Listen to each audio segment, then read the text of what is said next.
When we talk about prospects, you can get kind of into that mode of, well, they don't have this and they don't have that, or the mold is this and they don't fit the mold, so therefore they're not going to work.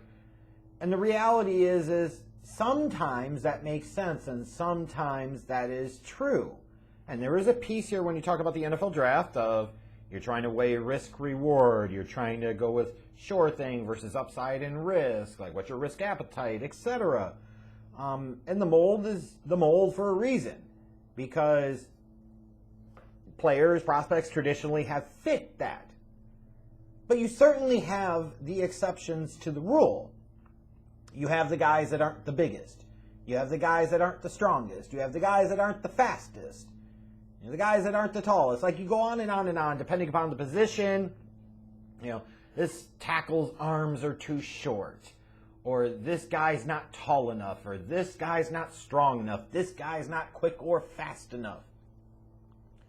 You can talk about those guys and realize that some of them can still go on in spite of everything to have very, very productive careers, to have really good careers, great careers, in some cases, Hall of Fame careers. Like the Hall of Fame is littered with guys that were too small, too slow, etc.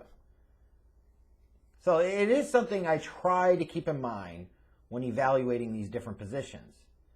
You know, it can be risky to talk about exceptions to the rule. It can be risky to sit there and gamble and say, hey, I don't care if a bunch of other guys at the position with similar size, speed, quickness profiles didn't make it. He's going to. And part of the risk there is it's hard to measure the intangibles, hard to measure work ethic, drive, commitment, situation that they get into, the coaching that they receive, the ability to adapt to the coaching that is provided, and so forth. So I look at a Rondale Moore and I say, all of 5'7", maybe 180 pounds if he's lucky. Now, there's not a ton of dudes like that in the NFL that are incredibly successful. Certainly not. And certainly not at a high level. And it's trying to figure out, like, when you look deeper, what does the film tell you about the prospect? When you look deeper, what can he do? When you look deeper, do you find somebody that could potentially outplay his draft position? Do you find somebody that you feel like is a really big risk? Do you find somebody that you say, hey, in spite of all of that, I do have confidence that he will be the exception to the rule? Well, if you're starting to gamble on guys that could be exceptions to the rule, even at Rondale Moore's smaller size, you start with quickness and speed, and he certainly got it in great abundance. Now, when you talk about his pro day, and he's running, I think, in the high 4.2s, low 4.3s, do I see that type of speed manifest all the time on film? Not quite. But certainly plays like a high 4.3s, low 4.4s type of guy. Explosive, quick burst, great speed. And you see that manifest in his play, you know, right there in and of itself. Speed kills. Speed trumps all. And he's got enough of it in abundance to say, hey, guy might not be that big, he might not be that strong, he doesn't have great length, all these other things, but damn it, he's an athlete. He can move. And you can find ways to fucks with them types of guys in the NFL, regardless of position. I certainly think that's true. And especially when you talk about a guy like him, and in the modern NFL, with all the creativity of schemes that you have and the different ways that you find to get slot guys involved in the offense, you know, screens and end arounds and quick passes, etc.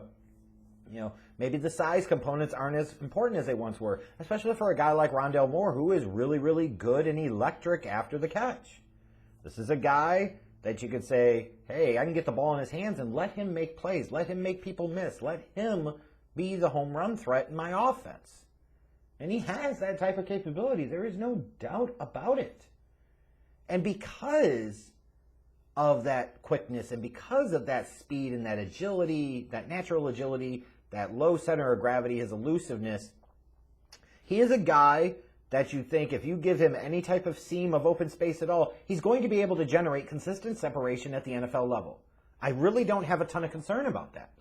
If you get him a free release off the line and you put him in situations, and this is where coaching can matter a little bit, and you put him in good situations where you can deploy him in a variety of different ways, like, this is going to be a tough guy to cover at the next level. He absolutely will be.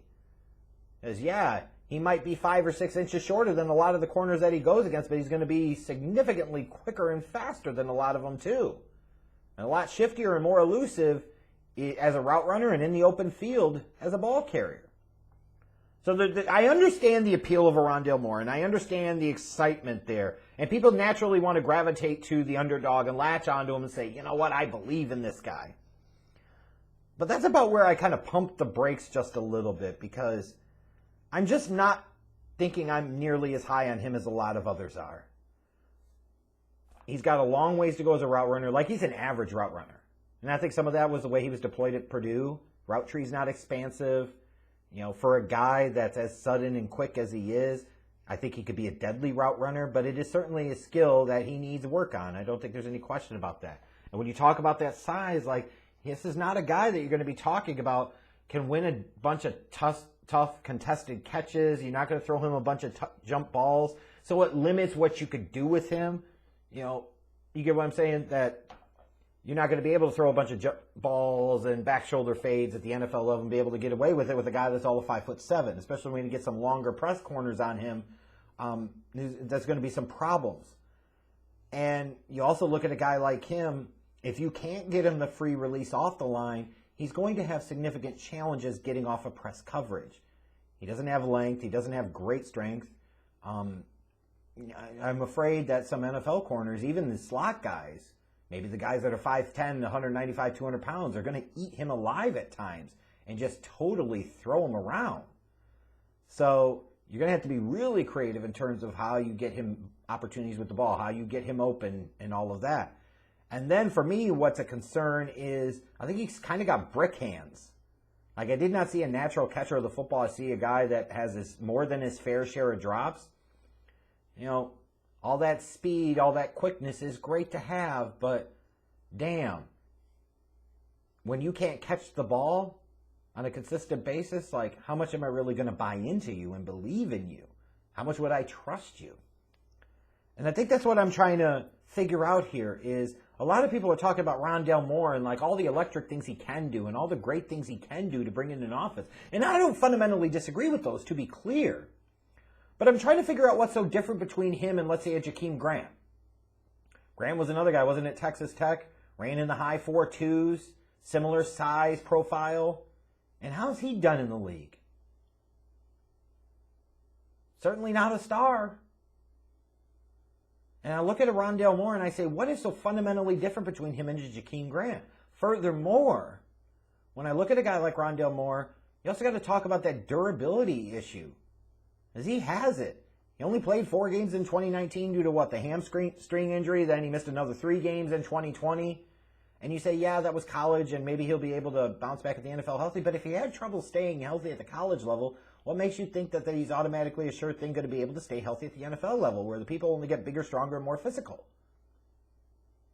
And for those that are saying, well, go back and watch what he did at Purdue in 2018. Yeah, that was 2018. That was 3 years ago, a-holes.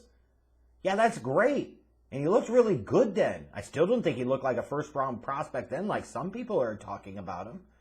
But I look at him and I say, that was 3 years ago. Like, how long are you going to hold on to that? I didn't think I saw quite the same player in 2019 or 2020. Like, what are you getting here? Are you getting the 2018 version or the 2019-2020 version? I think, again, he's an intriguing prospect.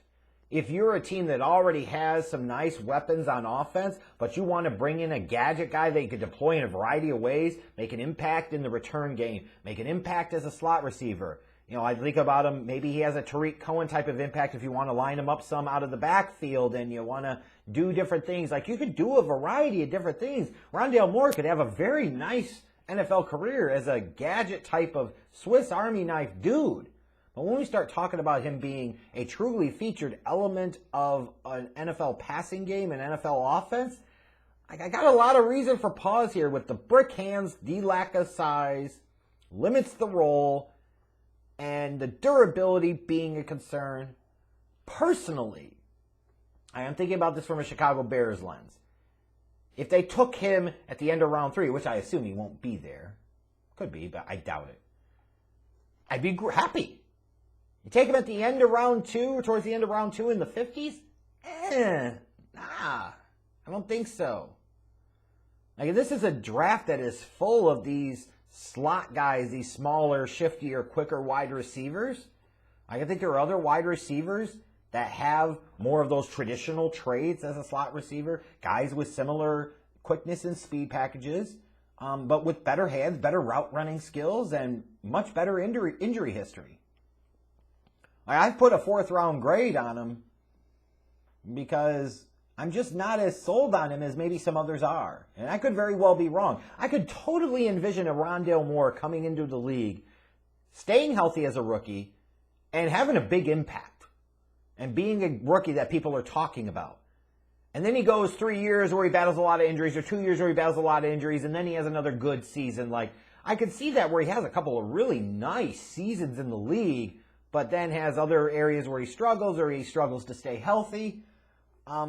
Which, you gamble on those guys late on day 2, very early on day 3. No issue with that at all. But in this draft, even 2nd round feels like a bit of a stretch to me. Now, you guys can tell me if you're really that hot on Rondale Moore, if I'm being too harsh on him. You can feel free to lash away in the comments, by all means.